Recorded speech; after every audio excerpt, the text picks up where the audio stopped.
کے گھر میں چولہا نہیں جلتا تھا۔ حضرت مولانا صاحب رحمۃ اللہ علیہ فرمایا کرتے تھے نبی اکرم صلی اللہ علیہ وسلم امت کو دوزخ سے بچانے کی خاطر اپنے گھروں میں فاقے برداشت کر کے گئے ہیں، اور ایک یہ امت ہے کہ اپنی خواہشات قربان نہیں کر سکتی نبی کے لیے۔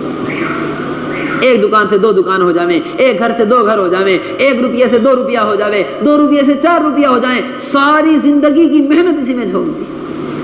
23 سالہ زندگی جس قربانی پر گزار کے گئے ہیں، ایک امتی کے پاس 4 مہینہ نہ ہو لگانے کے لیے، کتنے افسوس کی بات۔ اسی لیے حضرت مولانا الیاس صاحب رحمۃ اللہ علیہ فرمایا کرتے تھے کہ میرا دل نہیں چاہتا کہ کوئی کلمہ لا الہ الا اللہ محمد الرسول اللہ کہنے والا، کوئی کلمے والا بغیر دنیا سے 4 ماہ لگائے ہوئے چلا جائے۔ کم از کم اللہ کے نبی صلی اللہ علیہ وسلم کو دکھلانے کے لیے اے اللہ کہ تیرے کمزور تھے مگر تیرے دین کی محنت کی خاطر 4 مہینے لے کر آئے۔ کیا لے کر آئے؟ 4 مہینے لے کر آئے۔ کم از کم 4 مہینے تو اللہ کے پاس لے جانے کے لیے ہمارے پاس۔ اس لیے میرے محترم دوست بزرگوں، حضرت مولانا الیاس مولانا صاحب رحمۃ اللہ علیہما کے زمانے میں جماعتیں روانہ ہوتی تھی جہاں سے روزہ جماعت کا نکلنے کا کوئی امکان نہیں، جہاں علاقے والے کام کو جانتے بھی نہیں تھے، وہاں یہ کہہ کر بھیجا کرتے تھے کہ 4 ماہ سے کم کی تشکیل مت کرنا۔ میوات والے 4 ماہ کی تشکیل علاقوں میں جا کر کیا کرتے تھے، اور اللہ تبارک و تعالیٰ 4 ماہ کی جماعتیں نکلوایا کرتے تھے، اور آج تک نکلوا رہے ہیں۔ کراچی جماعت چلی گئی، کراچی والوں نے کہہ دیا آپ علاقے میں جائیں گے تو ہم علاقوں میں جائیں گے تو علاقے والے ہم سے بھی کہیں گے۔ کیا کہیں گے علاقے والے؟ سب سے پہلے ہم جائیں گے تو علاقے کے ذمہ دار ہم سے آپ سے کہہ دیں گے کہ بھائی یہاں 4 مہینے کی تشکیل مت کرنا۔ کیا مت کرنا؟ 4 مہینے کی تشکیل۔ 4 مہینے کی تشکیل کرو گے تو لوگ اکتا جائیں گے، 4 مہینے کی تشکیل کرو گے تو لوگ بدک جائیں گے، یہاں تو کمپنیوں والے علاقوں والے بڑے مصروف لوگ ہیں، ان کی تشکیل مت کرنا۔ یہاں تو تم سے روزہ کی تشکیل کر لو، چلے کی تشکیل کر لو، مسجد کی آبادی کی تشکیل کر لو، بس یہی بہت تشکیل ہے۔ اور حقیقت یہ ہے کہ یہ ذمہ دار حضرات سب سے زیادہ خود ڈرے ہوئے ہوتے ہیں کہ کہیں ہماری تشکیل نہ ہو جائے، جماعت بن گئی تو ہمیں لے جانی پڑے گی، اس ڈر میں تشکیل ہی کو انکار کرتے تھے۔ کراچی جماعت گئی میوات والوں کی، مولانا یوسف صاحب رحمۃ اللہ علیہ کے زمانے میں یہ سنا ہے کہ کراچی والوں نے کہا، کراچی جا کر کہا کہ بھئی ہم 4 مہینے کی تشکیل کرنے کے لیے آئے ہیں، 4 مہینے کی تشکیل کرنے کا۔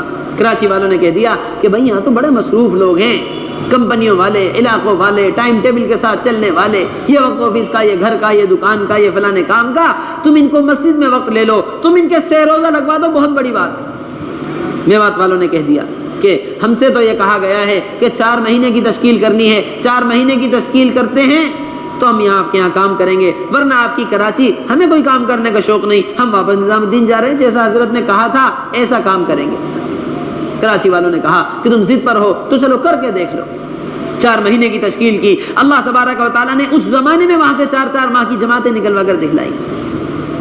محترم دوستو بزرگوں، کام تو اللہ تبارک و تعالیٰ کا ہے، ہم سب کے سب مل جاویں، اللہ کی مدد ہٹ جاوے، ایک فرد کو مسجد نہیں لا سکتے، ایک کو سہروزہ نہیں لگوا سکتے، اور جب کام اللہ تبارک و تعالیٰ کا ہے، اللہ کی قدرت سے ہی ہوگا، تو پھر اللہ کے لیے کیا مشکل ہے؟ 4 مہینہ ہو یا 1 سال، 4 ماہ ہو یا 1 سال۔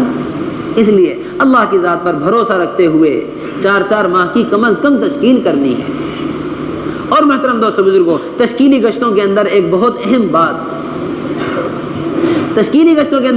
یہ ہے کہ علاقوں کے اندر ہماری تشکیل میں تشکیل کا میدان ہر کلمے والا فرد ہے۔ ہم جس مسجد میں قیام کر رہے ہیں 150 مکانات والی مسجد، 200 مکانات والی مسجد، مثال کے طور پر جتنے بھی مکانات مسجد کے اطراف میں ہوں، ہر گھر پر ہم ملاقات کریں، ہر گھر پر۔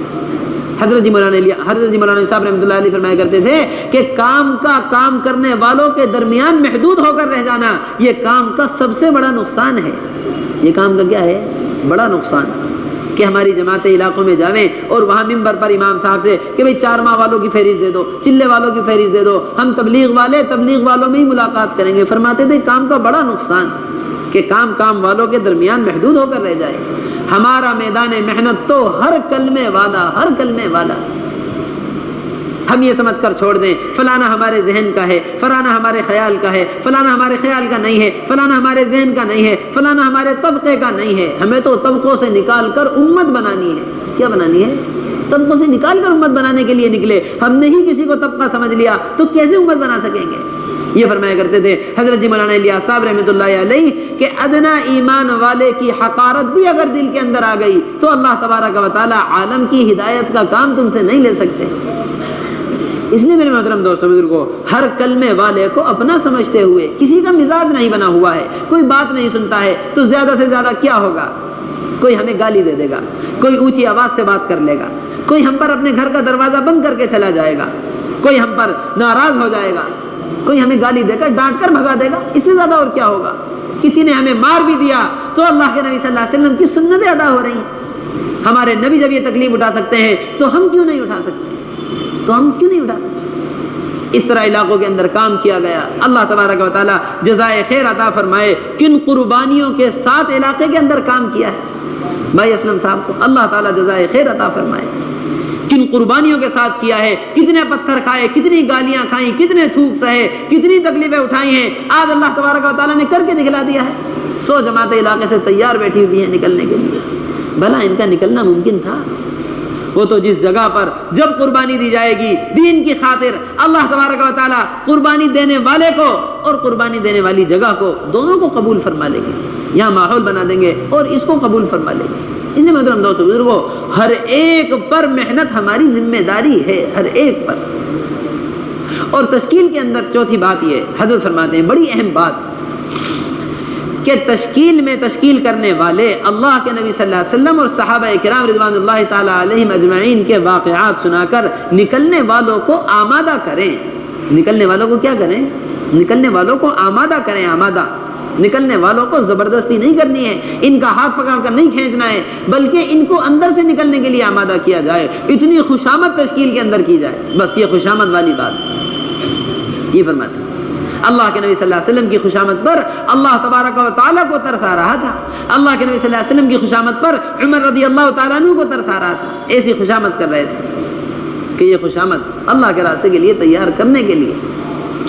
حضرت جی مولانا الیاس صاحب رحمۃ اللہ علیہ کے بارے میں سنا ہے کہ اتنی خوشامد کیا کرتے تھے کہ میوات والے کہا کرتے تھے، بات میوات والوں کو کوئی سمجھ میں نہیں آتی تھی. بہترین شاندار اردو بولنے والے، آدھی اردو آدھی فارسی، اور ان میواتیوں کو سیدھی زبان بھی سمجھ میں نہ آتے. ایسے میواتی لوگ، آپ کی بات ان کو کوئی سمجھ میں نہیں آتی تھی، بلکہ یہ کہا کرتے تھے کہ ہم تو اللہ کے راستے میں اس لیے نکل رہے ہیں کہ کہیں یہ بڈھا مر نہ جائے. کہیں یہ بڈھا کیا نہ ہو جائے؟ ہاں، کہیں یہ بڈھا دعوت دیتے دیتے مر نہ جائے. اس لیے ہم اللہ کے راستے میں نکل رہے ہیں. اس لیے فرماتے ہیں کہ تشکیل میں خوشامد، اپنے آپ کو تھکاؤ، خوب تھکاؤ، کہ ہمارے تھکنے پر اللہ کو بھی ترس آئے، اللہ کے بندوں کو بھی ترس آ جاوے، اللہ تبارک و تعالی ہدایت کی ہوائیں چلا دیں اور پھر یہ اللہ کے راستے میں نکل جائے. اتنی خوشامد کرنی ہے. اور یہ فرماتے ہیں کہ ان نکلنے والوں کی پریشانی کو سنو، ان کی بیماری کا حال سنا، ان کی دکان کا حال سنا، ان کے کاروبار کا حال سنا، ان کی پریشانیوں کو سنا، اور ان کی پریشانیوں کا حل صحابہ اکرام کے واقعات سے بتلاؤ. کس سے بتلاؤ؟ صحابہ کے واقعات سے. آپ بیمار ہیں، صحابہ بھی بیماری میں نکلا کرتے تھے. عمرو بن الجموح پیر سے لنگڑے تھے، اللہ کے راستے میں یہ کہہ کر نکلے تھے کہ بچے جنت کی طرف جائیں، باپ پیچھے رہ جائے، یہ اچھی بات نہیں ہے. یہ کہہ کر لنگڑے پن میں اللہ کے راستے میں نکلے اور شہید ہو گئے. مقداد رضی اللہ تعالی عنہ ایسے بھاری بدن تھے کہ جہاں تشریف فرماتے تھے گوشت لٹک جایا کرتا تھا. لوگ کہتے تھے کہ آپ اللہ کے راستے میں مت جائیے، آپ معذور ہیں. فرمایا کرتے تھے انفروا خفافا وثقالا، ہلکے ہو یا بھاری اللہ کے راستے میں نکلو. قرآن پاک کی آیت مجھے رکنے نہیں دیتی ہے. اپنے کھیت کا کاروبار کا مسئلہ رکھ رہے ہیں تو ان سے کہہ دو کہ مدینہ منورہ والے اپنے کاروباروں کو، اپنی کھجوروں کو چھوڑ کر نکلے. اللہ تبارک و تعالیٰ نے ان کی زندگیوں میں، ان کے باغات میں، ان کے مدینہ منورہ میں ہر چیز میں برکت کر دی ہے. آج مدینہ منورہ چلے جاؤ، ان کی قربانیوں کی برکت کے اثرات کیسے مدینہ منورہ کے برکات. یہ فرمایا کرتے تھے حضرت جی مولانا صاحب رحمۃ اللہ علیہ، جس مسئلے کو چھوڑ کر اللہ کے راستے میں، جس مسئلے کی قربانی دے کر اللہ کے راستے میں نکل گئے، اللہ تبارک و تعالیٰ نسلوں تک حل فرما کر دکھلائیں گے. مدینے والے بیماری میں نکلے، ان کی بیماری کو شفا سے تبدیل کر دیا. یہ اپنے باغات کو چھوڑ کر نکلے، ان کے مدینے کو کھجوروں کی منڈی بنا دیا ہے. خوف میں مدینہ منورہ سے نکلے، اللہ نے قیامت تک کے لیے امن کا شہر بنا دیا ہے. ساری دنیا میں فتنے ہوں گے، مدینہ منورہ محفوظ ہوگا. اس لیے صحابہ کے واقعات سے حل بتلاتے ہوئے ان کو اللہ کے راستے کے لیے آمادہ کرنا ہے. اللہ کے راستے کے لیے کیا کرنا ہے؟ آمادہ کرنا ہے. پھر جتنے لوگوں کے تشکیل میں نام آ جائیں، یہاں مسجد کی آبادی کی محنت کے دوران، یا عمومی گشتوں کے یا مسجد میں عمومی بات چیت کے درمیان، یا مذاکروں کے درمیان، جتنے بھی نام اللہ کے راستے کے لیے آ جائیں، ان ناموں کو نقد وصول کرنا.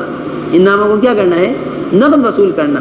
یہ اللہ کے راستے میں نکل کر وصولیابی والا گشت ہے. یہ اللہ کے راستے میں نکل کر کیا ہے؟ وصولیابی والا گشت. اس میں میرے محترم دوستو بزرگوں، وصولیابی والے گشتوں کے اندر سب سے زیادہ قوت لگے گی، سب سے زیادہ قوت. ایک ایک کے گھر بار بار جانا، ایک ایک کی خوشامد کرنا، ایک ایک کی خوشامد کر کے لے کر آنا. ایک ساتھی کے گھر گئے، دوسری مرتبہ گئے، تیسری مرتبہ ساتھی کے گھر گئے، چوتھی مرتبہ اس کو جب لینے کے لیے گئے پھر عذر بیان کر دیا. پھر کیا کر دیا؟ پھر عذر بیان کر دیا. 3 مرتبہ، چوتھی مرتبہ کے بعد 5ویں مرتبہ گئے، پتہ چلا گھر سے غائب ہو گئے ہیں. ایسی تکالیف ان وصولیابی والے گشتوں میں بار بار ایک ایک کا گھر کا چکر. ہماری کوشش یہ ہوتی ہے کہ بس 1-2 چکر میں تیار ہو جائے. کیا ہو جائے؟ ایک چکر میں تیار. جبکہ حقیقت یہ ہے کہ بار بار چکر لگانے پر ہی اللہ کے راستے کے لیے تیار ہوتا ہے. جناب رسول اللہ صلی اللہ علیہ وسلم مکہ مکرمہ میں ایک ایک گھر پر بار بار تشریف لے جا رہے ہیں. عمر رضی اللہ تعالیٰ عنہ فرماتے تھے 70 مرتبہ میرے یہاں آئے ہیں، 100 مرتبہ میرے پاس آئے، ہر مرتبہ ایسا جواب دے کر لوٹایا کہ امید ہوا کرتی تھی اب دوبارہ نہیں آئیں گے، مگر اگلی صبح جناب رسول اللہ صلی اللہ علیہ وسلم اسی امید اور اسی تمنا کو لے کر، دعوت لے کر ہمارے گھر آ جائے کرتے. 70 مرتبہ، 100 مرتبہ ایک ایک گھر کے چکر جناب رسول اللہ صلی اللہ علیہ وسلم نے لگائے. اس طرح میرے محترم دوستو بزرگوں، ان کو ہر ممکن کوشش وصول کر کے لانا ہے. وصولیابی کے اندر سب سے اہم بات یہ بتلاتے ہیں کہ اللہ کے راستے کے لیے تشکیل کی تو اب اس نقد تشکیل کو نقد وصول کر لو. حضرت جی مولانا الیاس صاحب رحمۃ اللہ علیہ کی یہی ترتیب تھی. میوات تشریف لے جایا کرتے تھے، صبح سے شام تک محنت کی، شام کو جو تیار ہوئے ان کو نقد وصول کیا، اللہ کے راستے کی روانگی ہدایات ان کو دی اور ان کو نقد اللہ کے راستے کے لیے روانہ کر دیا. اس لیے کہ محترم دوستو بزرگوں، ابھی جناب رسول اللہ صلی اللہ علیہ وسلم کے واقعات سنائے ہیں، ابھی صحابہ کی قربانیاں بتلائی ہیں. اب ایک جذبہ دل کے اندر پیدا ہو گیا. کیا پیدا ہو گیا؟ ایک جذبہ دل میں پیدا ہو گیا. اب یہ وقتی جذبہ انسان کا قدم اٹھوا دیتا ہے. خیر کا جذبہ ہو، خیر کا قدم اٹھ جاوے، ساری زندگی اللہ کا شکر ادا کرتا ہے. اے اللہ، میرے نکلنے کا تو موقع ہی نہیں تھا، میرے تو نکلنے کی ہمت ہی نہیں تھی، تیرا فضل و کرم ہوا، میں تیرے راستے میں نکل گیا. ساری زندگی شکر ادا ہوتا ہے. 1-4 مہینے پر زندگی بدل گئی. اپنے نکلنے والا دن یاد رکھتے ہیں کہ کس طرح نکلے تھے. اور خدا نہ کرے برا جذبہ کسی میں پیدا ہو جاوے، برا جذبہ برا کام کروا دے. اللہ سب کی حفاظت فرمائے. ساری زندگی جب بھی یاد آتا ہے تبھی غم ہوتا ہے. اس لیے محترم دوستو بزرگوں، اس جذبے کا فائدہ اٹھاتے ہوئے نقد وصول کر لیا جائے. 2 ساتھی تیار ہوئے ہیں، ان کو نقد وصول کر لیا، ان کو اپنے ساتھ مسجد بستر اور سامان کے ساتھ اٹھا کر لے کر آ گئے. اگر 2-3 ساتھی تیار کر کے ہم نے 2-4-5 دن کے بعد کی تاریخ دے کر ان کو چھوڑ دیا تو یہ دوبارہ ماحول میں جا کر پھر ان کا ہاتھ لگنا مشکل ہو جائے گا. اس طرح وصولیابی والے گشتوں کے اندر ان کو نقد اٹھا کر لایا جائے اور اپنے ساتھ اپنی جماعت کا حصہ بنا کر رکھ لیا جائے. 2 سے 4 ہوں گے، 4 سے 6 ہو جائیں گے. علاقے والوں کے مشورے سے پوری جماعت مکمل کر کے ان کو رخ دے کر اللہ کے راستے میں روانہ کر دیا جائے. اور ان کو اللہ کے راستے میں روانہ کرنے سے پہلے جس طرح روانگی ہدایات ہم سن کر جا رہے ہیں اور اپنے علاقے کے ذمہ داروں سے روانگی ہدایات سنتے رہیں گے، اسی طرح ان کو روانگی اور ہدایات دے کر پھر اللہ کے راستے میں روانہ کرنا ہے کہ بھائی اللہ کے راستے میں نکل کر کیا کرنا ہے. یہی ساری بات ہے. اس طرح سے وصولیابی والا گشت ایک ایک کو وصول کر کے تیار کر کے لے کر آ جانا ہے. یہ اللہ کے راستے کے گشت. اور 5واں گشت یہ فرماتے ہیں کہ اللہ کے راستے میں نکل کر تعلیمی گشت. صبح کو منتخب احادیث اور شام کو فضائل اعمال، دونوں وقتوں کی تعلیم کے ساتھ تعلیمی گشت کیے جائیں گے. ساری جماعت بیٹھی ہوئی ہے، 2 ساتھیوں کو تھوڑے تھوڑے وقت کے لیے گشت میں بھیجا جائے کہ سارے ساتھی تعلیم سے بھی گزر جائیں اور سارے ساتھی گشت والی محنت میں بھی لگ جائیں. 2 ساتھی باہر جائیں گے، وہ باہر سے تعلیم کے لیے تشکیل کر کے ساتھیوں کو کہ مسجد میں اللہ کے نبی صلی اللہ علیہ وسلم کی حدیثیں سنائی جا رہی ہیں، تعلیم کے لیے باہر سے اٹھا کر لے کر آئیں گے. یہ ہمارے 5 گشت اللہ کے راستے میں نکل کر، عمومی گشت، خصوصی گشت، تشکیلی گشت، وصولیابی والا گشت اور تعلیمی گشت، اور اس کے بعد مسجد کی آبادی کی محنت. محترم دوستو بزرگوں، جتنے بھی گشت اللہ کے راستے میں نکل کر ہمارے ہیں، ہمارے حضرت فرماتے ہیں کہ ہمارے سارے گشت، ساری ملاقاتیں برائے مسجد ہیں، ہمارے گشت برائے گشت نہیں ہیں، ہماری ملاقاتیں برائے ملاقات نہیں ہیں، ہمارے گشت اور ہماری ملاقاتیں برائے مسجد ہیں۔ کیسے ہیں؟ برائے مسجد۔ اس لیے کہ یہ فرمایا جاتا ہے کہ گشت کرنے والے کی کیفیت غوطہ خور کی طرح ہوتی ہے۔ کس کی طرح ہوتی ہے؟ غوطہ خور، کہ ڈوبنے والے کو پانی سے نکالنے والا۔ اب غوطہ خور کی کیفیت کیسی ہوتی ہے؟ ڈوبنے والے کا ہاتھ لگا تو ہاتھ سے پکڑ کر نکال لیتا ہے، بال ہاتھ لگے تو بال سے پکڑ لیا، جو حصہ جسم کا ہاتھ لگ جاتا ہے اس سے پکڑ کر باہر نکال لیتا ہے، کہ وہ ایک پریشانی اور ایک مصیبت میں ہے، اس کو نکالنا ہے باہر۔ یا ہم نے کوئی ایسا سمجھدار غوطہ خور دیکھا ہو جو پانی میں اتر کر ڈوبنے والے ہی سے بات کر رہا ہو؟ کیا کر رہا ہو؟ بھائی آپ کیسے ڈوب گئے؟ جب آپ کو پتا تھا کہ تیرنا نہیں آتا اور ڈوبنے کی زحمت ہو سکتی ہے تو آپ پانی میں اترے ہی کیوں تھے؟ بتلاؤ، یہ بات ڈوبنے والے کو سمجھ میں آئے گی؟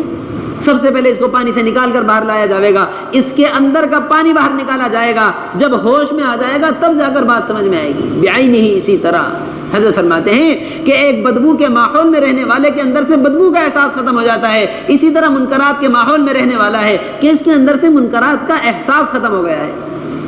سب سے پہلے اس کا ماحول تبدیل کیا جائے تاکہ اس کو اپنے اس ماحول کی گندگی کا احساس ہو، تب جا کر مسجد میں لا کر بٹھائیں گے، تب جا کر بات سمجھ میں آئے گی۔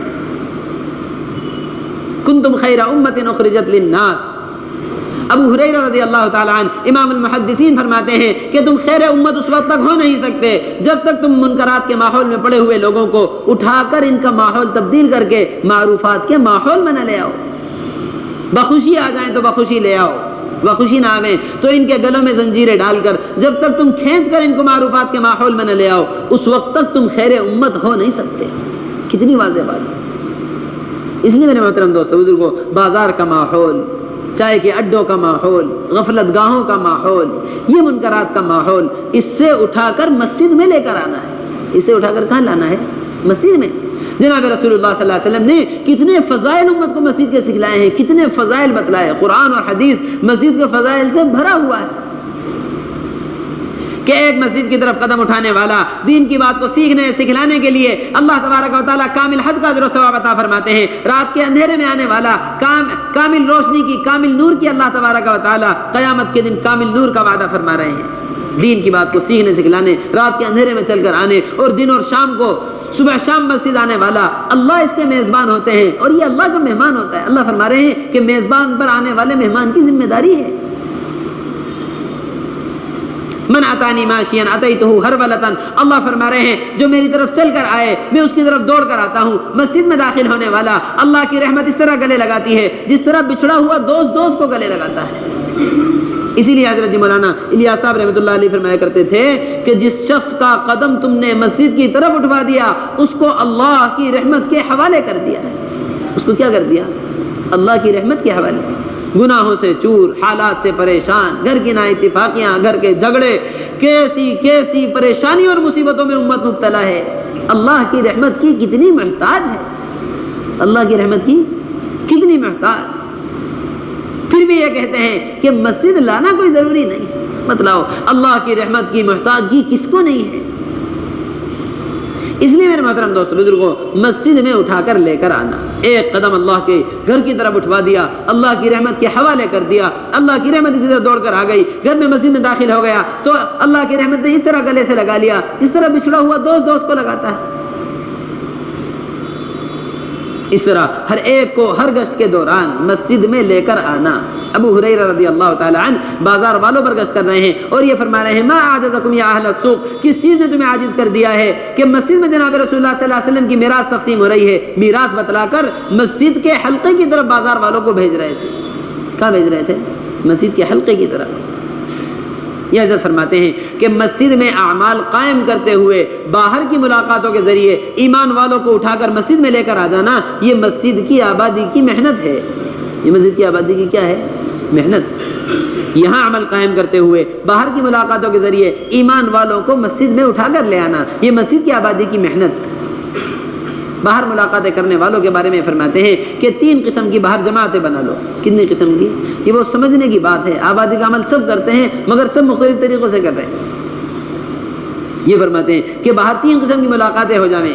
ایک جماعت وہ بنا دو جو باہر بازاروں میں، چائے کے اڈوں پر، کھیل کے میدانوں پر، جتنی بھی غفلت گاہوں میں مسلمان اس وقت مصروف ہے، سب سے اٹھا کر لے کر آئیں. یہ فرماتے ہیں سب سے پہلے ملنے والا مسلمان سب سے زیادہ حقدار ہے کہ اس کو اللہ کے گھر لایا جائے.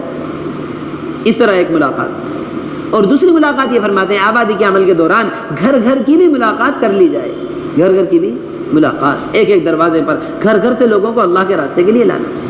اور تیسری ملاقات یہ فرماتے ہیں کہ جس طرح اللہ کے راستے میں جانے والوں تشکیل شدہ لوگوں کو اللہ کے راستے کے لیے وصول کیا جاتا ہے نامزد، اسی طرح ہماری مسجد میں وقت دینے کے لیے جو تیار ہو گئے تھے، مثال کے طور پر عبداللہ عبد الرحمن ظہر میں وقت دینے کے لیے تیار ہو گئے. ظہر کی نماز کے بعد مسجد کی آبادی کی محنت کرنے والے ان کو ان کے گھروں سے وصول کر کے لاویں نامزد کہ آپ ماشاءاللہ ظہر میں وقت دینے کے لیے تیار ہو گئے تھے، اب ظہر کی محنت شروع ہو گئی ہے، آپ تشریف لے آئیے. بازاروں پر ملاقاتیں، گھر گھر پر عمومی ملاقاتیں، اور جنہوں نے وقت دینے کا وعدہ کر لیا تھا ان کو باقاعدہ مسجد کی آبادی کے لیے وصول کرنا. یہ تینوں ملاقاتیں ہماری آبادی میں ہو جائیں. لانے والے استقبال والے کے حوالے کر دیں، استقبال والے انتظام کر کے رکھیں لنگی کا، کپڑوں کا. بہت ساری ملاقاتوں میں آنے والے یہ عذر کرتے ہیں کہ بھائی ہم تو ناپاک ہیں. ہم تو کیا ہیں؟ ناپاک.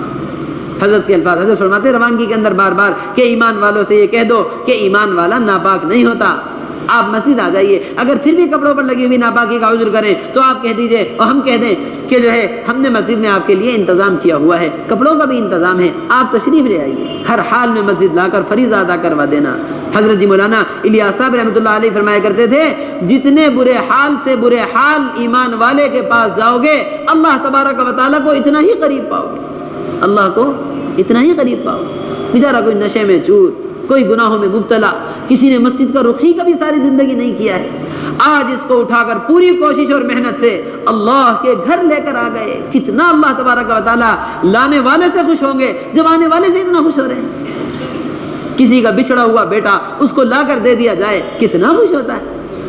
کوشش ہوگی کہ سارا مال اپنا اسی پر لٹا دوں. کیا لا دیا؟ میرا بچھڑا ہوا بیٹا مجھ کو لا دیا. ایک اللہ سے بھٹکا ہوا بندہ لا کر اللہ سے ملوا دیا. ملوانے والے کو کتنا اللہ کا قرب حاصل ہوگا. فرمایا کرتے تھے جتنے برے حال سے برے حال کے پاس جاؤ گے اتنا اللہ کو قریب پاؤ گے، اتنا اللہ کو قریب پاؤ گے. اس لیے محترم دوستو بزرگوں اس طرح سے مسجد میں اٹھا کر لے کر آنا. پھر یہاں استقبال والے ان کو نماز ادا کروا کر ناپاکی کی حالت میں ہے تو وضو اور لنگی اور سب چیزوں کا انتظام ہمارے ساتھ ہی رکھیں. ان کو کپڑے پہنا کر پاک صاف کروا کے یہاں نماز ادا کروا کر تعلیم میں بٹھوا دیں. اب تعلیم والے پورے چاق و چوبند ہوشیار ہو کر تعلیم کریں. آنے والا ساتھی کتنا وقت لے کر آ رہا ہے، اس کو تعلیم کے حلقے سے گزرواتے ہوئے ایمان کی اور دعوت کے حلقے میں بٹھانا ہے. یہاں تعلیم کرنے والے منتخب حدیث، فضائل اعمال دونوں کتابوں میں سے کسی بھی کتاب سے تعلیم کریں. کسی کتاب کی قید اور تعین نہیں ہے مگر آنے والے کی ضرورت کے مطابق تعلیم ہو. موٹی موٹی حدیثیں پڑھ کر سنائی جائیں. اللہ کے راستے میں نکلنے کے لیے ترغیب دی جا رہی ہے تو اللہ کے راستے کے فضائل پڑھ لیے. نئے آنے والے ہیں تو ایمان کی اہمیت، ایمان کی حدیث، نماز کی حدیث اور علم کی حدیث پڑھی. اللہ کے راستے کے لیے ہر حدیث کے بعد ترغیب دے کر تیار بھی کرتے رہیں درمیان میں. اور پھر تعلیم کے حلقے میں آدھا وقت گزروا کر ایمان کے دعوت کے حلقے میں بٹھا دیں. ایمان و دعوت کے حلقے کے اندر رہنے والے اللہ کے راستے کی تشکیل کریں، روزانہ مسجد کی تشکیل کریں اور جو ہے گھر میں 5 اعمال کے ساتھ تعلیم کی تشکیل کریں، بچوں کے قرآنی مکاتب کی تشکیل کریں. یہ چاروں تشکیل، ایک تشکیل اللہ کے راستے کی ہے اور اس کے ساتھ 3 تشکیلیں مقام پر محنت کی ایسی تشکیلیں ہیں کہ ہمارے محلوں کے اندر رہنے والے یہی 3 طبقے ہیں. یہ تو محلے میں بالغ مرد ہیں یا عورتیں ہیں یا بچے ہیں. ایسی تشکیل ہو مرد سارے مسجد میں وقت دینے لگیں، عورتیں گھروں میں 5 اعمال کے ساتھ تعلیم شروع کر دیں اور اپنی ہفتے واری تعلیم سے بھی جڑ جائیں اور ہمارے بچے مکتب میں داخل ہو جائیں، سارا محلہ دینی آبادی سے جڑ جائے. اس طرح یہ چاروں تشکیلیں ایمان کے حلقوں کے اندر. اب حضرت ہمارے فرما رہے ہیں کہ اپنی مسجد کی آبادی کی محنت کے دوران مقام پر بھی خروج میں بھی یہاں دعوت اور ایمان کے حلقے کے ساتھ ساتھ سیکھنے سکھلانے کا بھی حلقہ لگایا جائے. جیسا اللہ کے راستے میں نکل کر دوپہر کی تعلیم کے بعد سیکھنے سکھلانے کا حلقہ لگتا ہے، اسی طرح سیکھنے سکھلانے کا حلقہ آبادی کی محنت کے دوران بھی ہو کہ جب تک سیکھنا سکھلانا مسجد کی سطح پر نہیں آئے گا امت کی جہالت کا کوئی حل نہیں نکل سکتا. آج بھی ہماری مسجد میں 50% سے زائد بڑی احتیاط کے ساتھ نماز پڑھنے والے لوگ وہ ہیں جن کو دعائے قنوت ہی نہیں آتی ہے. آپ دعائے قنوت سنو، آپ التحیات سن لو، التحیات صحیح نہیں ہے، دعائے قنوت صحیح نہیں ہے. نماز کے مسائل سنو، نماز کے مسائل نہیں آتے. آج ایک پریشانی اور مصیبت ان کو مسجد تک لے کر آ گئی ہے، مگر ان کو نماز پڑھنے کے طریقے نہیں آتے۔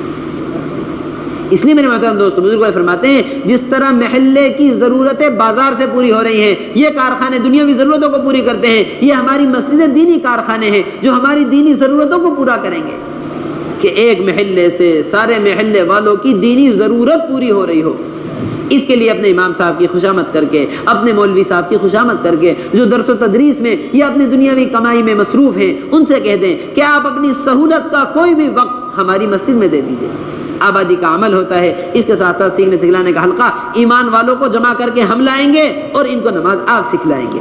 اس کے لیے علاقے میں امام صاحب کو، مولوی صاحب کو آمادہ کر کے ان کی سہولت کا وقت، آپ کو آدھا گھنٹہ سہولت ہے تو آدھے گھنٹے سے آپ شروعات کر دیجیے۔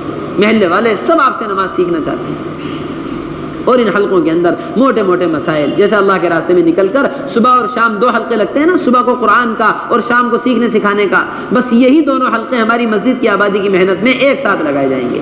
اس میں قرآن بھی صحیح ہو، اس میں پاکی طہارت کے مسائل بھی ہوں، اور اس کے اندر نماز کا طریقہ بھی سیکھا جائے ایک ایک کو لا کر۔ یہ مسجد نبوی والے معمولات ہیں۔ مسجد نبوی میں نماز بھی سکھلائی جا رہی تھی، مسجد نبوی میں عمر رضی اللہ تعالیٰ عنہ ممبر سے تحیات بھی سکھلا رہے تھے، مسجد نبوی میں اللہ کے راستے کی تشکیل بھی ہو رہی تھی، سارے اعمال مسجد نبوی میں ہو رہے تھے۔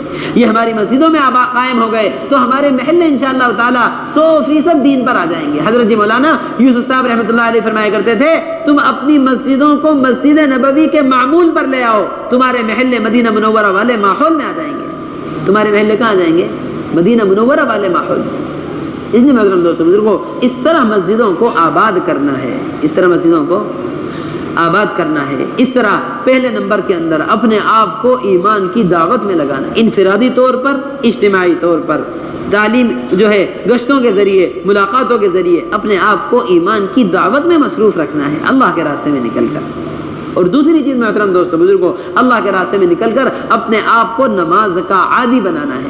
کیا بنانا ہے؟ نماز کا عادی، کہ ساری عبادتوں کی چوٹی ہے نماز۔ اللہ کے نبی صلی اللہ علیہ وسلم نے فرمایا ہے سب سے پہلے نماز کا سوال ہوگا، جو نماز کے حساب میں جو ہے، جس کا نماز کا حساب صحیح نکلا ساری منزلیں اس کی آسان ہوتی چلی جائیں گی، جو نماز کے حساب میں پھنس گیا ساری منزلوں میں پھنستا چلا جائے گا۔ عمر رضی اللہ تعالیٰ عنہ نے فرمایا ہے کہ جس کی نماز نہیں اس کا اسلام میں کوئی حصہ نہیں ہے، اس کا اسلام میں کیا نہیں ہے؟ کوئی حصہ نہیں ہے۔